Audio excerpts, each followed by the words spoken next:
for certain if he does start or get some game time against the Seattle Seahawks this week. Let's go to the Cleveland Browns now. Shedeur Sanders had a really good performance on Sunday in a losing effort, unfortunately, against the Titans. In his third start of the year, Shedeur threw for over 350 yards. He had 3 touchdowns while running in another. Head coach Kevin Stefanski rewarded the rookie's performance by naming him the starting quarterback for the rest of the season. That's 4 games left. So is Cleveland, though, the right place for Shedeur to continue his journey in his career? Kmart's back with us now. Kmart, you can go first. What do you think? Honestly, you spent a lot of time there, girl. I do. And honestly, I'm not sure if it is the right place. Let me be clear. Shedeur Sanders, through these 4 games, has shown that he deserved to be the starter, which he is for the rest of the season. And he has 8 games to show this organization that I should be the #1 guy going into next year. The question for the Browns, however, is when you've got 2 first-round picks, at least right now, is an 8-game sample size enough time to say, yes, this is the kid. This is the one that we should put all our chips into the middle of the table and say, we're going to ride with him. I don't know if they're going to look at it that way. Kevin Stefanski, their head coach, has taken a lot of heat. And in defense of Kevin, since Shedeur was the 4th-string quarterback, he was meeting with both of the rookies. He was meeting with Shedeur 1 to 3 times a week, changing the practice schedule to make sure that Shedeur would be ready when he had the opportunity. So I understand why the play calling gets killed, why we're taking Shedeur off the field. That needs to be criticized. Tommy Rees, I don't understand the play calling there. It leaves me confused. But Kevin Stefanski has done things behind the scenes that people don't know, that they're not talking about enough, to make sure that Shedeur would be ready when he had the opportunity. But again, if you are the GM, you want Shedeur to be the starter because it makes financial sense for us to have this rookie quarterback, this young quarterback, and we build around him in the draft.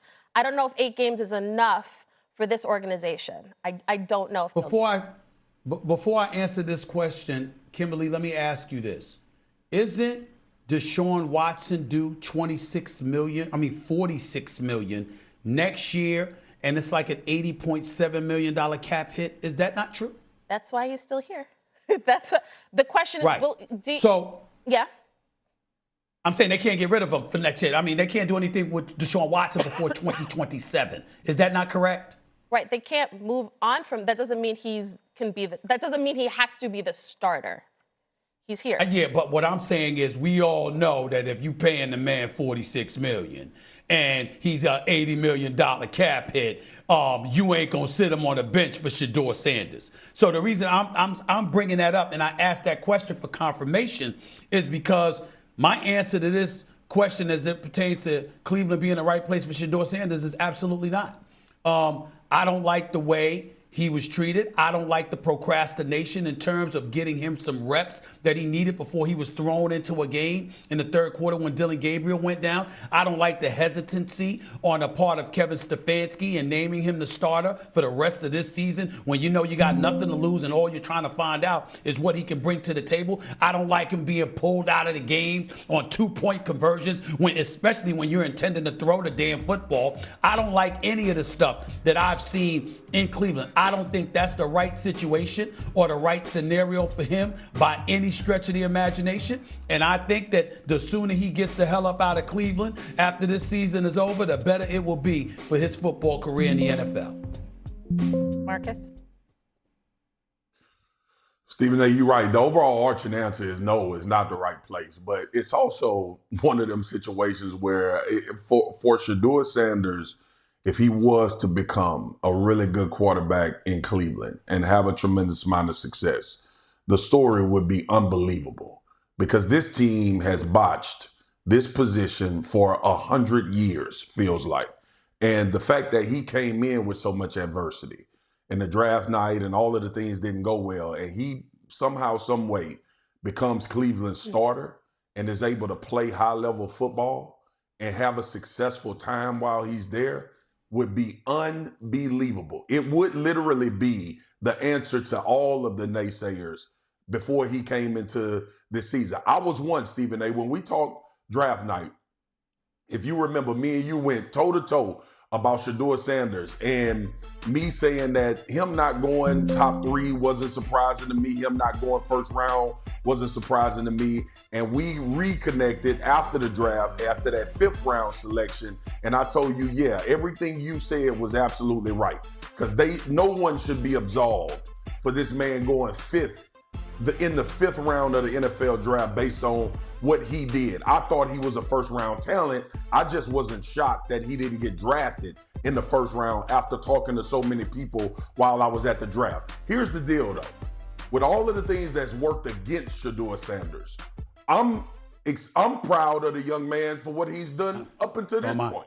Playing well. So look, we know the Tennessee Titans ain't world beaters. We know that he didn't play the most staunchest of defenses against the Las Vegas Raiders and the Titans, but preparation showed that he can play that way.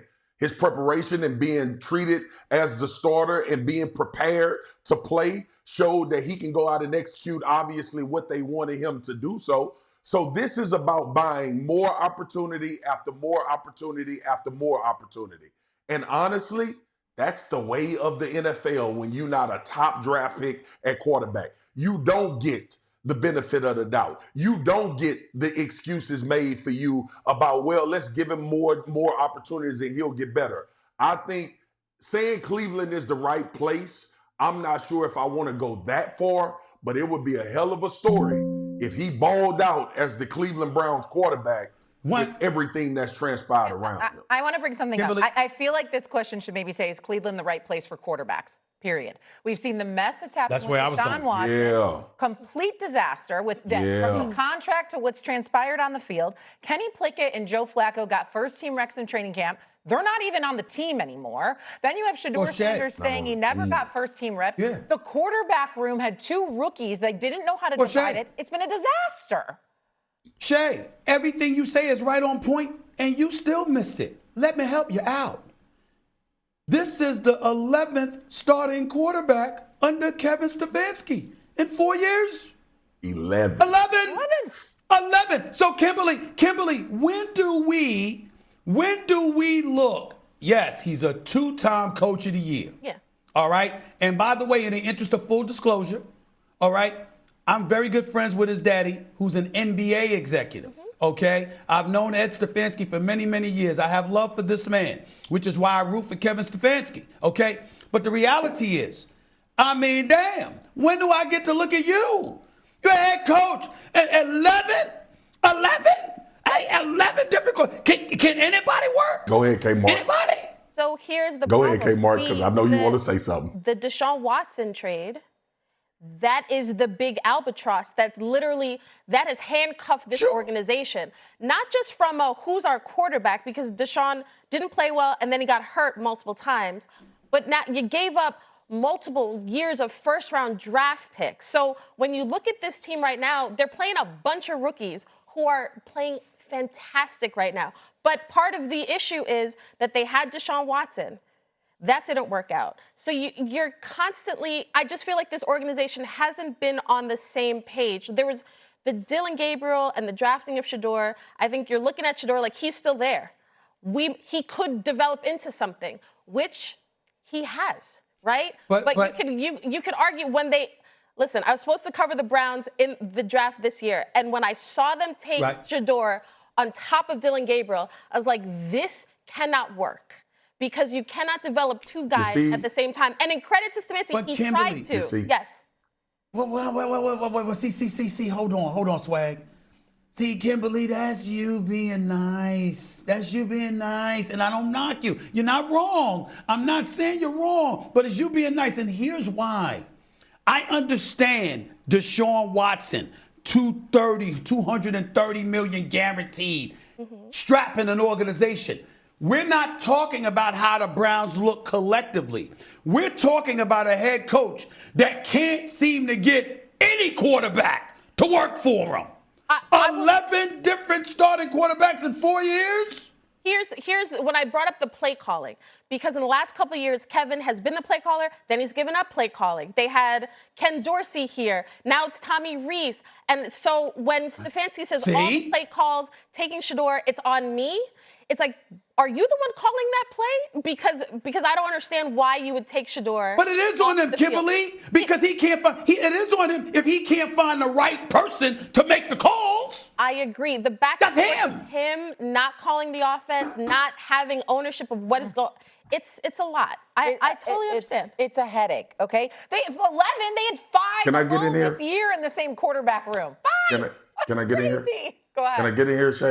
Yes. Can I get in here? I love this conversation that we having, and I love that we talking about the 11 quarterback. This ain't new in Cleveland. This ain't Kevin Stefanski. This been going on. They done had 1,000 quarterbacks since 2000. 1,000. So we could. This is the Stefanski era of screwing up the quarterback position. Actually, there's a guy in Tampa Bay by the name of Baker Mayfield that has proven he can play quarterback in this league. And when he was in Cleveland, I was so hard on Baker Mayfield because he looked like he couldn't play football. He had a great rookie season, a lot of things going on. This is organizational. This ain't Kevin Stefanski only. Now he's playing his part because it's his time in the long movie role of the Cleveland Browns. Okay. But this guy has been a playoff. This guy's been a playoff head coach. Yo, bro. He's had success here before that Cleveland didn't see. This is organizational, Stephen A. Against my Steelers. Okay, won one playoff game against my Steelers, but Baker Mayfield is quarterback. Fine. Before he got there. But I got it. But what I'm saying to you is that you were hired to fix it. I mean, damn. I get to look at you and say, yo, what's up? When I'm talking about 11 different quarterbacks in 4 years, clearly you're the one that's struggling with finding the right guy behind center as of late. Yes, organizationally. Stephen A., they paid. Come on down. I understand. Stephen A., but we said on this show, go ahead, K. Moore. I just think you're glossing over, you're making Deshaun Watson a footnote to the story. When that entire situation, when you don't have draft picks, you cannot infuse the roster with the right amount of talent. So not only do you have a quarterback who's not playing well, who also is hurt, now you're scrambling with backups. The roster has not been that good offensively, and now they finally got some first-round picks, and look at them. Look at the young kids they have right now. Hold on, Kimberly. I'm coming right back at you. I get it. Fair enough on the Deshaun Watson point, my dear. Here's the problem. Before there was Deshaun Watson, you had Baker Mayfield. Like Swagoo said, we were tried at him for having more progressive commercials than wins at the time. We didn't know if he could play in Cleveland under Kevin Stefanski. So much so that they went out and gave Deshaun Watson that money. If Baker Mayfield had been proven to be the player that he is under Todd Bowles in Tampa, if that Baker Mayfield was in Cleveland, there would not have been a Deshaun Watson. There would not have been a $230 million guaranteed contract. Baker Mayfield, what is he at? About $33 million? About $33 million? And which, by the way, is a bargain for him. It's a bargain for him the way that he has played because he has proven he's a baller. We didn't see it in Cleveland. Who was coaching that? But we did see him win a playoff game. Wasn't that the last playoff game they won? Yeah. I mean, at least he was doing things at the quarterback position instead of Shay, I'm saying, Shay, basically you went out and got Deshaun Watson because you didn't believe in him. Right. Thinking it was an upgrade. Which that's what I'm saying. It has not been, and it has handcuffed the organization, to Kimberly's point. All right, we got to get a break in here. Coming up on First Take, Mad Dog not here today. This is here.